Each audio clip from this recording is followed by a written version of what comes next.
Greetings, mortals. I am Natas, one of the rulers of the underworld, or specifically the ruler of Manga Hell. And today we'll be back to the newest chapter of the Four Knights of the Apocalypse series, chapter 54, titled Trickery. Trickery? I guess these knights are gonna be a bit more of the trick fighters, not very much brawlers or something, or maybe they're gonna be focusing on one who's more trickery. I don't really know, but all I know is that I cannot wait to see how this is gonna go. So yeah, now the first page we get is actually all the a bit of a showing off how the knights who fought, holy knights that challenged Percival in the last chapter look like. Like we see Chilin there, the best shot of him, like almost a full body shot. Then we see Jade kind of like running with his sword, with his daggers or whatever, and we see Isola kind of like oversized, and yes, he's a bit more angry. So, anyways, then we see Isola's mace being infused with magic, and she goes there and strikes at Percival, who is using his blade as well, or dragon hilt, or whatever you want to call it. I don't know if he named that. Also covered in. Actually, I think they didn't come up with a name at the end. I just said that they're gonna do later. Whereas he is blocking attacks with also being covered, which Person is probably holding back that he doesn't want to hurt or anything, but I feel like the fact that he's covering does show that he's a bit more serious. But yeah. Anyways, then we see her slamming it down. It actually does make a little bit of a hole. It's just like, I'll crush them. I guess up his balls or something. She was a marker for multiple, so I'm not sure. So yeah, then we see a shot of her mace on the floor. And then she puts that mace up as it seems to leave some kind of magic thing. As then we have, first of all, thinking to himself, the ground sucked up the magic? Alright, and then took Percival to be the type of guy who would think what's going on in a battle, but I guess that's supposed to show how much he's growing. As then he's jumps down again and he's like thinking to himself, not only am I mute, I'm short on breath too. Like I'm back on the finger of God. Which is actually the finger that Percival was living on in the first chapter. Which, by the way, I heard that first volume that the Fortnite of the Apocalypse is supposed to be starting releasing in spring. The English releases. The date of the first volume only get released and something wasn't up there in the wikia because this isn't something like One Piece and my opinion that get almost immediately updated, or is the date still just it should start releasing in spring, nothing more. It's a Wednesday about this, but yeah. Besides that, volume complaint.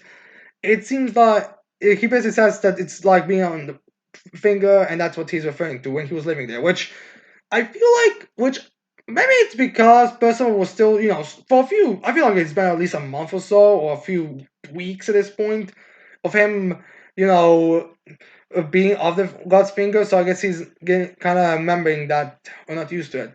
So, anyways, then we have a panel of Percival and Isidore kind of like clashing. Like we have Isidore like slamming the ground, Percival dodging it and all that stuff.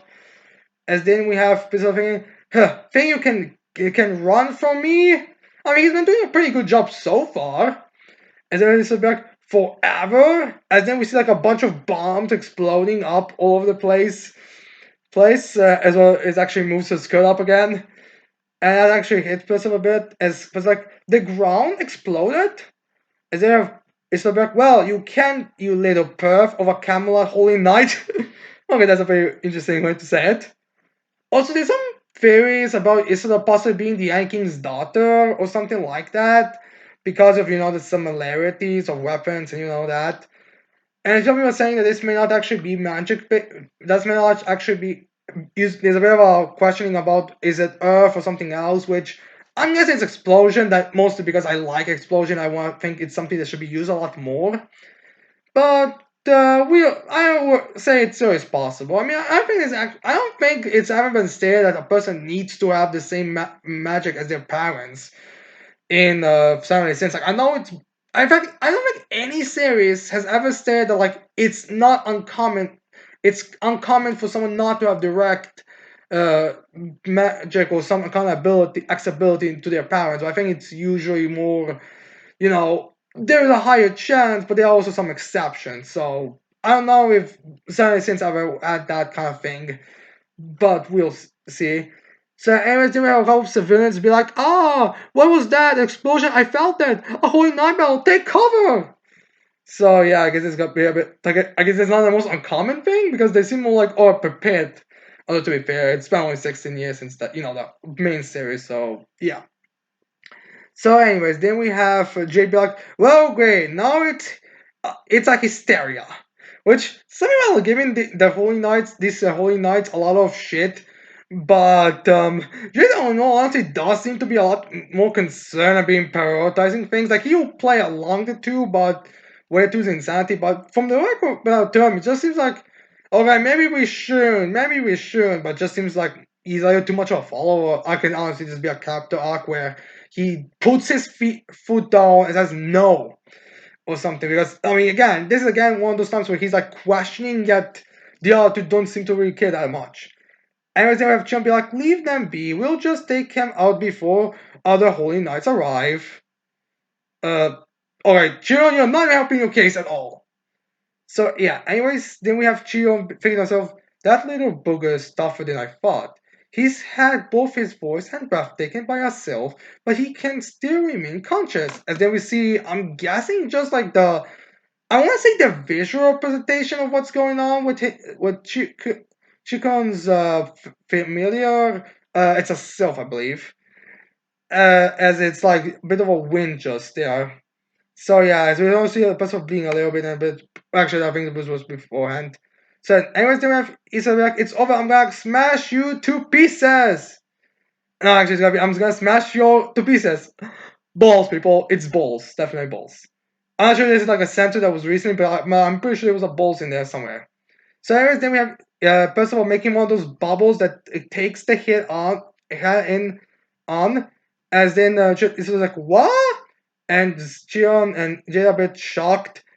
As then we have so it's will be like, what is this? As the explosion goes into this bubble, as then we see the familiar whatever being scared and reverted to that pebble that we saw in the last two chapters, I believe, which I guess confirmed that's Chion's, which makes you again not helping your case, Chion, that you're just some douchebag. As then we see should be like, that scared the self away? What was that his magic? So yeah, I guess it's at least if you know they should know it's his fault. So as they have person be like, wow, huh, I can talk, and it is normal too. Well, no, I guess he got used to being amongst nowhere. So yes, then we see Percival's sheep be like 5, 4, tick tick. So it's like a ticking time bomb. As there is Isabel like, no way, did that thing absorb my magic force? Apparently. So yeah, anyways, then we have Isadora like running for the hills as the things like 3, 2, 1. Is there Isabel like, stay away from me? Which makes me wonder what would happen if she just stayed with Percival. Would that thing still blow up or would it leave Percival or something? I don't know. Anyways, it blows her up if that actually get the upper per penny shot. So yeah, or the penny shot. And she gets blown away. As then Jade screaming like, Isol there! As they receive so there on the ground, be like penetration as her butt's up in the air. Of course. So yeah, anyways, then we see Jade looking up at her, checking if she's alright. As then we have Percival like, knock it off already. What the heck did I ever do to you? As then we have then Percival like, my name is Percival. I'm here in the earth because the king called for me. Poof. As then Percival like, in the dark is like, what? No, it's not out of nowhere. As they were Jade be like, you may have taken out Isolde, but now it's all over for you. As they were person like, you're well actually Jade continues with, you're hopelessly in the dark. It's the as person like it's the same for you, isn't it? Anyways, then we have Jade be like, hee hee hee, care to find out? As they were person be like, huh? Why am I hearing footsteps coming straight for me? So yeah. Anyways, then we have Chukon be like, let's wrap this up quick, Jade. We can't let Isola's sacrifice go to waste either. And there's Isola beyond the ground. It's like, I'm not that, you know. Which, this is the second time in the series where a female character was introduced and she like a fighter, but then she gets taken out the easiest. Like seriously, like, I mean, has anyone else noticed this? Like in the Dark Tournaments arc, all they took to take down the Regina was like one stab and she was already down, and here appears Isolde is also down. I mean, Jesus Christ, what's it not cover? Is this supposed to be like kind of a makeup for the fact how OP Merlin was in the last series or something? Or like a lot of the OP characters were female or something? But yeah, anyways, also some people are complaining about this shot in this page of Isola's butt as she's on the ground, which just gonna put this one in my box to analyze later, of course, for analyzation purposes. As like they don't like the fact that she's being fan service at this point, and I'm like, people, we having too many of the same characters is a problem. So having a female character that's a little bit more fan servicey, and let's be real here, knowing this series, we'll probably end up with some super macho muscular guys. I mean, let's be real, that is usually how things go. And let's also not forget that it's early in the story still. Every character is gonna be, is gonna be fan service at some point. It's not like it's uncommon. I mean, hell, basically every character who is muscular and not very much on his person is essentially fan service. It's just different type of fan service, basically, just a male first version. So I don't see what's the problem with this. And again, this is early in the story. And early in the stories, the writers usually have more of these jokes because later in the stories they barely use it. I mean, look at Jericho from previous encounters. I mean, in the first arc, it was she was pretty fan servicey. Like in the first time we see her, stripped naked. Next time we see her, she is wearing a more fan service like Holy Night outfit. That's more like showing off. We see a bit of her cleavage, and she has a way like that, like showing kind of her, I guess, underwear kind of outfit. I have no idea what if there's a specific name for those outfits. That kind of show off like where your underwear would be. And now I think in the end they even ended another extra shot when her armor is damaged during like the final battle in the Holy Night arc, with her like in the same position as Isto is right now. And now at the end of that war, she's literally naked again, and at the beginning of the next arc, she gets stripped again, completely nude again. So I'm not exactly sure. And after that point, we kind of progressively stop with that kind of thing. So again, it's kind of like this. This is just early series fan service. If it's gonna stick is a question. And I look at Fire Force again with Fire Force. Like outside of the Tamaki battle, fan service kind of went away until like when we got to the spiritual world where the capitals were kind of naked. But again, that's just the thing. It's early series. Fan service probably gonna end after a few more chopped arcs. But yeah, anyways, then we see Jade going for the stab, and it was like, stay away. It's like swinging around. And then Jade goes to it, but then he notices a barrel flying at him and quickly dodges it.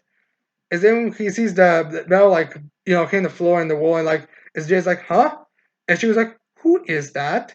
And then we see Donnie, Nazians, and Anne arriving. As we have Donnie actually all chill when he's trying to be like, you followed the noise there. What's all of this stuff? Is that another bit? Are you all right, first of all? As Anne is also like not as screaming as much as Azan's, but still like a bit most areas it's like, that nut constantly gets himself in trouble. Well, not really not, but a child. So, anyways, then we have Percival's being like, Donnie, Nazians, Anne. As then we see some of the other one of the other knights be like, "Oh, you all his friends as well? Today's not your lucky day, then." So yeah. Anyways, then we see Isola actually coming back on the standing up. Well, at least she's not some. I guess it's not similar. I guess she can actually handle herself. I mean, it would make sense. Like she does seem to be more like the brawler, so it would only make sense that she would actually not be taken out by one fucking explosion that she caused. Like you would think every fighter would be able to handle more than they can dish out, at least. So yeah, I guess it's always like in the afterlife you'll regret meeting the holy knights of the Christian platoon. So yeah, these three are Christians group. We'll get into this a little bit at the end of the chapter when Christian appears. So then we have and be like the Christian platoon. What's that? I never heard of it. Sounds so dumb. And I'm like all serious and like all kind of trying to be the boss here. As then Donnie is all chill like what? what's this? As Blizzard, but so it's like, I don't know. As then we have Nazis be like, but you're Holy Knights, then why are you doing this? So I guess again, like they shouldn't be fighting, and this we got this in the end chapter, but they are, even though like they're all on the same side basically. But then as soon as I guess they're gonna go into more of a conversation, Chiro again shows up. Is like, Sylph, I give you a chance to make up for this as like Tifus, and Sylph activates again and takes Donnie, Anne, and Ozian's voices again away. As then we see Anne and Nazi like saying my voice, and then I'm trying losing their breathing. As Donnie's like the most like I don't can't, which I am not sure this says that Donnie has like the least endurance. I think it's more. I feel like that's still Nauseans. I think it's just because Donnie's more comedic. He's actually gonna be more over the top. So yeah, anyways, then we see like a little, I guess, mana showing. I'm not sure if that's Anne's vision or something. Anyways, then we have, or maybe that's like what Percival is able to see or something. I have no idea. As Percival's like, guys, what's going on? As then we get a quick shot, as we see Isidore like slamming Anne into her arm, slamming nonsense into his stomach, and then I can only describe the worst for Donnie, where he gets, I think, one punched to fall on the ground and then getting slammed into the ground. I mean, it's not shown specifically, but it does feel like that's what's happening. Also, Isadore's dress goes up to show her penis again. If she's not asking for those things at this point, I have no idea what she was expecting. So yeah, anyways, then we have Anne falling into Percival's arms as we see Anne's arm, and it's actually pretty beat. Like it's not blown off, but it seems like you can see it's damaged there. Anyways, then we have Percival grabbing Anne by the hands, like, Annie? And then he holds their hands, like, Nazians? Donnie? As we see like a shot of Donnie and Nazians on the floor as well. Where, yeah, it does seem like she slammed him in her head into the ground. My god, poor Donnie. Give Donnie some credit for invulnerability. Like he's still alive. So yeah, anyways, then we got a shot that seems like Nakaba didn't finish the art for it. Not sure if that's the case, or it's just like visualization or something. So yeah, anyways, it's all up. Like, know your place, vanguards of evil. Gang up on us all you want. You'll never defeat the Holy Knights, which is fine because they're all again on the same side. Well, assuming they're all on the same side, as the blood is also dripping off Isola's mace. As then we have Puzzle Black Stranger L shaking. As there Chino be like, you're the last. What's wrong? Too scared to speak? Which again Joe's mocking it. As there we have Isola and Jade be more serious. As there we have Percival in his demon language, saying something in demon language like Zulara Indra. As is that's how thing weird is completely dark. As he gets ready for something, and then for some like they're all kind of like shocked, I guess, by the fact that he knows the demon language because he doesn't expect it. Arthur's man know demon language or something. And again, it feels like the odds are not complete fully here. Like in the final few panels, as then we see he's a little bit shocked, or like, and then we see all of them are kind of faded, or maybe some kind of spell or something. I have no idea. Anyways, then we have Tristan arrive. He's like, enough of all this. As the light, as the long hair is kind of like bluing around, and then we have a bunch of light as from the shot, which I do want that's supposed to be like Tristan's present or something. I think it's supposed to just be, again, not fully colored completely. As we see Percival in his black tone, which again looks even more not fully finished. As then we have Chia and Jade instead of all kneeling and throwing their weapons around. They're like, and they're all bowing their heads. And she was like, "It's you. When did we see? I think one of them saying, "It's you. When did you return, Prince Tristan?" I guess Tristan laughed about his platoon. And yeah, then we see Tristan. Which some people say that he looks a bit androgynous here, which I think it's more just the outfit. I think it's just more the fact that it's such a small pants. Well, not small pants. Like we only focus so little on him. Like all we see is essentially Tristan's up face and hat had with his hairstyle, which seems to be a bit better than it was in the Understairs. At least that's what I hear. A lot of people seem to have very negative and a bit of his armor as well as something he has under his armor and like a jacket. That's all what we basically see. And yeah, that's Tristan's design. Some people feel a bit like he's more androgynous or something, but I feel like it's just not full well designed. Or it could also be like incomplete design, like if the previous few panels like everything concerned doesn't like it's incomplete a lot. So and I assuming that's not like some kind of magic presentation or something. So yeah, now let's talk about a little bit about Tristan's platoon. Now the thing is, I see a lot of people seem to talk very negative about it, like how they're dumb and all that. But here's the thing: a lot of anime series, and I think all anime series, start with their character. At least have the hero force start with like the first time we get like introduced to a main hero force, something like that. We usually end up with having the first few members be like kind of dicks, and going to the battle with the main cast. Like think about Bleach. Like the first time we get introduced to the Souls to the Goten is them literally being the animes of the entire saga until the final plot twist, but I mean the reveal to be like the animes at the beginning. Then we get Black Clover, where again we start where we don't like, have straight up attackers from the Magic Knights as much, but we still have like a few characters who are a bit like more confrontational, like Zora, and then we have like Sakina as a better example where we think there's gonna be like a battle there, even though it's revealed not to be the case. Like it's not uncommon for manga series to go this route. So I'm not really surprised that we went with this. Hell, depending on how this arc goes, it could just be this like the action portion of the arc, just for the sake of there being action. Because outside that probably just be like a long chapters of just kind of talking. Like even chapters where arcs don't have much, they usually at least have something as action. So I feel that's what this is just supposed to be like the action for this arc. That's possibly just gonna be talking. I mean, again, it could still just end up this be like a full out actual battle with the not just the Camelot, but yeah, we'll see. Plus, this might actually be to give us a little bit more like an interesting kind of talk with all of the characters. Like maybe this is gonna be like maybe Tristan Platoon, assuming all of them are good and none of them are working for Arthur. Look at you, Chi. Assuming that it could be like a bit of a more of a makeup thing, like all of Tristan Platoon have to like make up for it, like prove it, like this could be a thing later on. And again, character development, other stuff, early introduction, like that's all this could be. Now, the thing about Tristan being here is actually very interesting because, well, aside from the fact that apparently he left this group behind, let's reveal, make your jokes later about that being so terrible. But yeah, is the fact apparently it was like some kind of issue that had to be dealt with the fourth night that we still don't know. So I have no idea what this is supposed to refer to or mean. Like, is the fourth night also gonna be coming as in next chapter or something? I have no idea, but we'll see.